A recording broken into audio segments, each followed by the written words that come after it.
अस्सलाम वालेकुम वरहमतुल्लाहि वबरकातुहू। एक न्यू अपडेट के साथ मैं अब्दुस्तार खान लगारी आपकी खिदमत में हाजिर। फ्रेंड्स, अगर आप मेरे चैनल में नए हैं तो प्लीज़ मेरे चैनल को सब्सक्राइब करना मत भूलिए और साथ ही बेल के आइकन पे क्लिक कर दीजिए। आपकी मेहरबानी होगी। अगर आपने ऑलरेडी मेरा चैनल सब्सक्राइब कर लिया है तो आपकी बहुत बहुत मेहरबानी।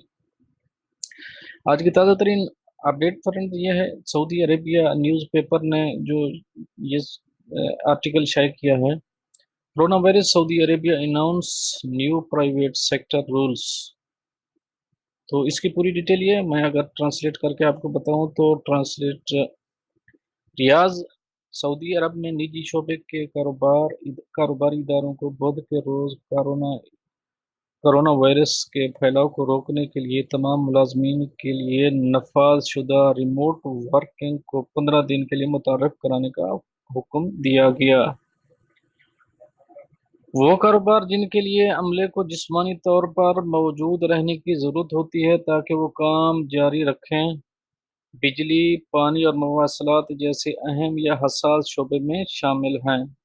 इनको अपने दफातर में कारकुनों की तादाद कम से कम करना चाहिए। ये अमले की कुल तादाद का 40% से ज़्यादा नहीं हो सकता।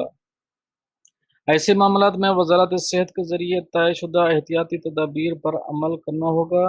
दफातर और अमले की रिहाइश में 50 से ज़ायद कारकुनान के साथ दाखिली रास्ते पर ऐसा इलाका ज़रूर फराहम करना चाहिए जहाँ दर्जा हरारत लिया जा सके और अलामात की जांच पड़ताल की जा सके। आजरू को भी कार आजरू को भी कारकुनों को भी किसी अलामात की इतला देने के लिए एक तरीका कार मरतब करना होगा, जैसे कि आला दर्जा हरारत, खांसी या सांस की किल्लत या उनसे मुतासरा अफराद या ऐसे अफराद से रब्ता किया गया है जो हाल ही में सेहत के संगीन तरीक़ाकार की पैरवी के बगैर दूसरे ममालिक से वापस आए हैं। दफातर के अंदर मुलाजमीन के माबैन एक महफूज रकम हर वक्त बरकरार रखने चाहिए।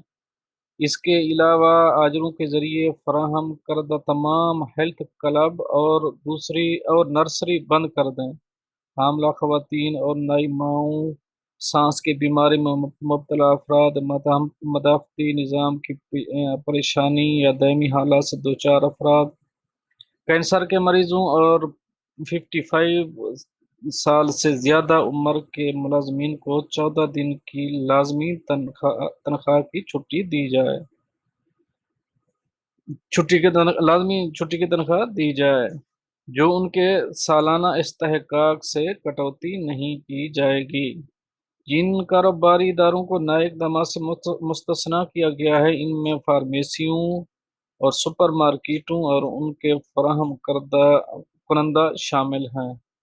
सरकारी इदारों को खिदमात हासिल करने वाली निजी शोबे की तंजीमों को काम करने की जगह पर हाजिरी मुअत्तल करने से पहले उनसे राब्ता करना चाहिए। कोई दूसरा कारोबार जो काम के मकाम पर सिर्फ 40% अमले के साथ काम करना नामुमकिन समझता है, इसे लाजमी इस्तिस्ना की दरख्वास्त अथॉरिटी के पास पेश करनी होगी, जो इसकी निगरानी करता है। फ्रेंड, ये तो थी अभी आज की ताज़ा अपडेट जो अ, दूसरे सेक्टर के लिए जारी की गई है। इंशाल्लाह मिलते हैं नेक्स्ट अपडेट में नेक्स्ट वीडियो के साथ। तब तक के लिए अल्लाह हाफ़िज़।